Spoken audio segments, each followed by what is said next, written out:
बिस्मिल्लाहिर्रहमानिर्रहीम। अस्सलाम वालेकुम। मैं हूं रज़ा मेकन, आप देख रहे हैं IRK न्यूज़। आइए जानते हैं कुछ अहम अपडेट सदीक जान साहब से। तो वो उन्होंने उस मीटिंग में ये कहा कि खून बहा है, लोगों की जानें गई हैं, आप खून के वारिस हैं और बहादुरी से खड़े हों। और उसमें आप भी खड़े हो तो हमें दे दें, हम खड़े होंगे, हमारे कंधों के ऊपर जिम्मेदारी, हमारे कंधों पे जिम्मेदारी, हम बोझ काम करें। हाँ, महमूद खान अचकज़ई साहब ने, अल्लामा राजा नासिर अब्बास साहब ने, इन सब ने कहा। और फिर ये भी कहा कि यार आप लोग थोड़ा सा मुशावरत के साथ फैसले किया करें।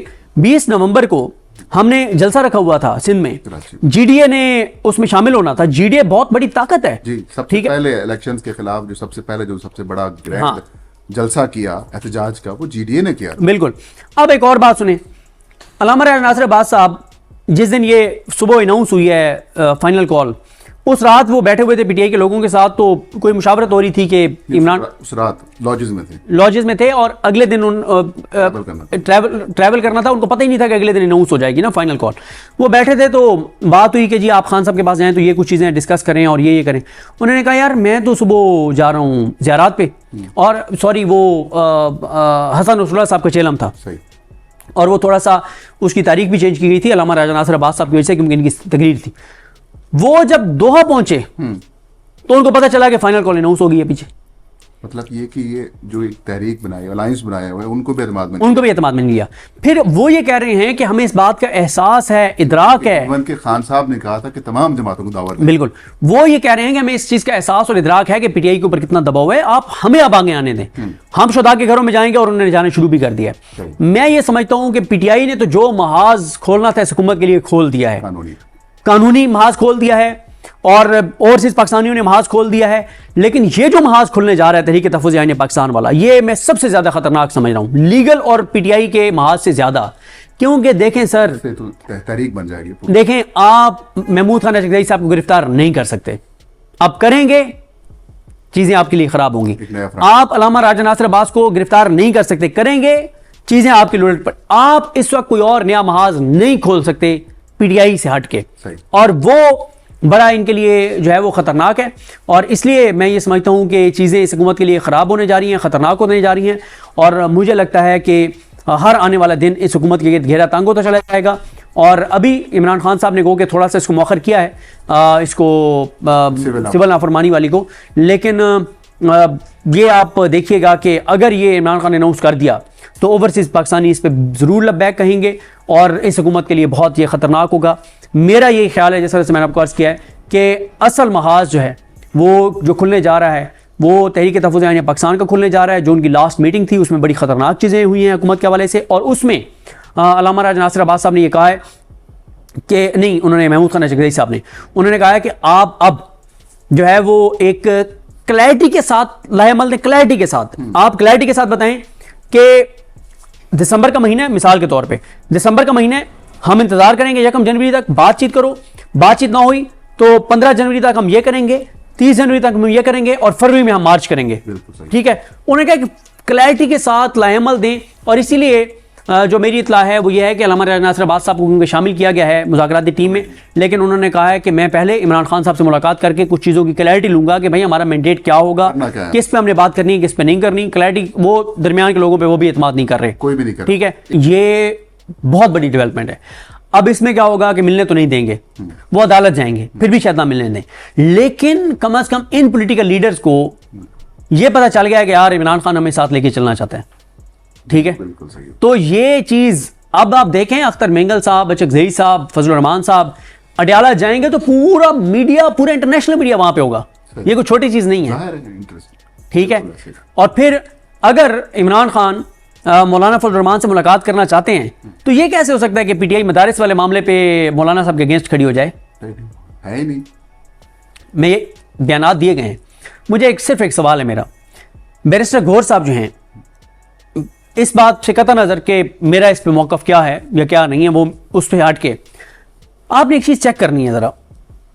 बैरिस्टर गौहर साहब जो हैं चेयरमैन PTI, वो रोज़ जब अदालतों में कहीं जाते हैं तो मीडिया से कहीं ना कहीं बात कर लेते हैं। जैसे जहाँ भी जाते हैं साफ़ी जी सर ये वो बात करते हैं, खबरें भी चलती हैं उनकी, ब्रेकिंग चलती है सारे चैनलों पर, उनके तो पाबंदी नहीं है। आपने मुझे सिर्फ एक चीज़ चेक करके बतानी है कि पिछले 2 माह में या 1 माह में बैरिस्टर गौहर साहब ने अपने टीवी पे चलने वाले कितने क्लिप्स को ट्वीट किया है। सही। और फिर आपने मुझे बताना ये उन्होंने जो मौलाना फजल रहमान के खिलाफ बयान दिया मदारिस वाले मामले पे, वो उन्होंने क्यों ट्वीट किया है? वो तो जाहिर है फिर वो मामला बिगड़ जाते हैं। हम तो कहते हैं कि पहले वो बेचारे ठीक है, जो तहरीक इंसाफ वाले हैं वो इस वक्त शदीद दबाव में हैं, बिल्कुल, वो इस वक्त विक्टिम है और हाँ, फिर विक्टिम ब्लेमिंग में आ जाएंगे। वो बहुत सारी चीजें वही ना, मैं वही बता रहा हूँ कि बैरिस्टर गौहर साहब की ऐसी क्या मजबूरी थी कि वो बयान देते हैं मदारिस के हवाले से, वो चलता है और उसको वो ट्वीट करते हैं। जी, मुझे तो और भी बहुत सारी चीजें जो मैंने तो बहरहाल डिस्कस हाँ, की हैं, ये चीजें हैं। लेकिन मैं हुकूमत के लिए ज्यादा खतरनाक महाज तहरीक तहफ़्फ़ुज़ आईन पाकिस्तान को समझ रहा हूँ। और साथ ही अगर ये खान साहब से मुलाकात हो जाती है तो ये हुकूमत के ऊपर सर्जिकल स्ट्राइक होगी। मौलाना फजल रहमान, अचकज़ई साहब, मिंगल साहब और इमरान खान की मुलाकात, तो वो उन्होंने उस मीटिंग में ये कहा कि खून बहा है, लोगों की जानें गई हैं, आप खून के वारिस हैं और बहादुरी से खड़े हों। और उसमें नहीं खड़े होते तो हमें दे दें, हम खड़े होंगे, हमारे कंधों के ऊपर जिम्मेदारी, हमारे कंधों पर जिम्मेदारी, हम बोझ काम करें। हाँ, महमूद खान अचकज़ई साहब ने, अल्लामा राजा नासिर अब्बास साहब ने, इन सब ने कहा। और फिर यह भी कहा कि यार आप लोग थोड़ा सा मुशावरत के साथ फैसले किया करें। 20 नवंबर को हमने जलसा रखा हुआ था सिंध में, जीडीए ने उसमें शामिल होना था। जीडीए बहुत बड़ी ताकत है जी, सबसे पहले इलेक्शंस के खिलाफ जो सबसे बड़ा ग्रैंड जलसा किया एहतजाज का, वो जीडीए ने किया। बिल्कुल। अब एक और बात सुने, अल्लामा राजा नासिर अब्बास साहब जिस दिन ये सुबह अनाउंस हुई है फाइनल कॉल, उस रात वो बैठे हुए थे पीटीआई के लोगों के साथ, तो कोई मुशावरत हो रही थी कि इमरान उस रात लॉजेस में थे और अगले दिन ट्रैवल करना था। उनको पता ही नहीं था कि अगले दिन अनाउंस हो जाएगी ना फाइनल कॉल। वो बैठे थे तो बात हुई कि जी आप खान साहब के पास जाएं तो ये कुछ चीज़ें डिस्कस करें और ये करें। उन्होंने कहा यार मैं तो सुबह जा रहा हूँ ज़ियारत पे, और सॉरी वो हसन नसरुल्लाह साहब का चेलम था, और वो थोड़ा सा उसकी तारीख भी चेंज की गई थी अल्लामा राजा नासिर अब्बास साहब की वजह से, क्योंकि इनकी तकरीर थी। वो जब दोहा पहुंचे तो उनको पता चला कि फाइनल कॉल अनाउंस हो गई है पीछे। मतलब ये कि ये जो एक तहरीक बनाई, अलायंस बनाया हुआ है, उनको भी एतमाद मिल गया।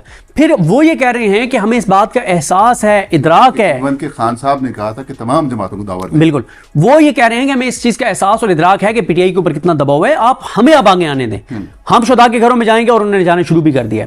मैं ये समझता हूं कि पीटीआई ने तो जो महाज खोलना था इस हुकूमत के लिए खोल दिया है, कानूनी महाज खोल दिया है, और ओवरसीज पाकिस्तानियों ने महाज खोल दिया है।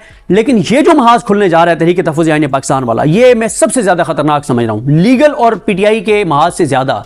क्योंकि देखें सर, तो तहरीक बन जाएगी। देखें, आप महमूद खान अचकज़ई साहब को गिरफ्तार नहीं कर सकते, आप करेंगे चीजें आपके लिए खराब होंगी। आप अल्लामा राजा नासिर अब्बास को गिरफ्तार नहीं कर सकते, करेंगे चीजें आपके उलट पर। आप इस वक्त कोई और नया महाज नहीं खोल सकते पीटीआई से हटके, और वो बड़ा इनके लिए जो है वो खतरनाक है। और इसलिए मैं ये समझता हूँ कि चीज़ें इस हुकूमत के लिए ख़राब होने जा रही हैं, ख़तरनाक होने जा रही हैं, और मुझे लगता है कि हर आने वाला दिन इस हुकूमत के घेरा तंग होता चला जाएगा। और अभी इमरान खान साहब ने कहा कि थोड़ा सा इसको मौखर किया है, इसको सिविल नाफरमानी वाली को, लेकिन ये आप देखिएगा कि अगर ये इमरान खान ने अनाउंस कर दिया तो ओवरसीज पाकिस्तानी इस पर ज़रूर लब्बैक कहेंगे, और इस हुकूमत के लिए बहुत ये ख़तरनाक होगा। मेरा ये ख्याल है, जैसा मैंने आपको अर्ज़ किया है, कि असल महाज जो है वो जो खुलने जा रहा है वो तहरीक तहफ़्फ़ुज़ आईन पाकिस्तान का खुलने जा रहा है। जो उनकी लास्ट मीटिंग थी उसमें बड़ी ख़तरनाक चीज़ें हुई हैं हुकूमत के हवाले से, और उसमें अल्लामा राजा नासिर अब्बास साहब ने यह कहा है कि नहीं, उन्होंने महमूद खान अचकज़ई साहब ने उन्होंने कहा है कि आप अब जो है वो एक क्लैरिटी के साथ लाएअमल दें, क्लैरिटी के साथ आप क्लैरिटी के साथ बताएं कि दिसंबर का महीना है, मिसाल के तौर पे दिसंबर का महीना है, हम इंतजार करेंगे 1 जनवरी तक, बातचीत करो, बातचीत ना हुई तो 15 जनवरी तक हम ये करेंगे, 30 जनवरी तक हम ये करेंगे, और फरवरी में हम मार्च करेंगे। ठीक है, उन्होंने कहा कि क्लैरिटी के साथ लाएअमल दें। और इसीलिए जो मेरी इतला है वो ये है कि अल्लामा राजा नासिर अब्बास साहब को शामिल किया गया है मुज़ाकराती टीम में, लेकिन उन्होंने कहा है कि मैं पहले इमरान खान साहब से मुलाकात करके कुछ चीज़ों की क्लैरिटी लूंगा कि भाई हमारा मैंडेट क्या होगा, किस पे हमने बात करनी है, किस पे नहीं करनी। क्लैरिटी वो दरमियान के लोगों पे वो भी एतमाद नहीं कर रहे, कोई भी नहीं कर। ठीक है, तो नाज़रीन, ये थी आज की अहम अपडेट जो आपने जानी सदीक जान की ज़बानी। इसी के साथ अपने मेज़बान रज़ा मेकिन को इजाज़त दीजिए। अल्लाह हाफिज़। पाकिस्तान जिंदाबाद।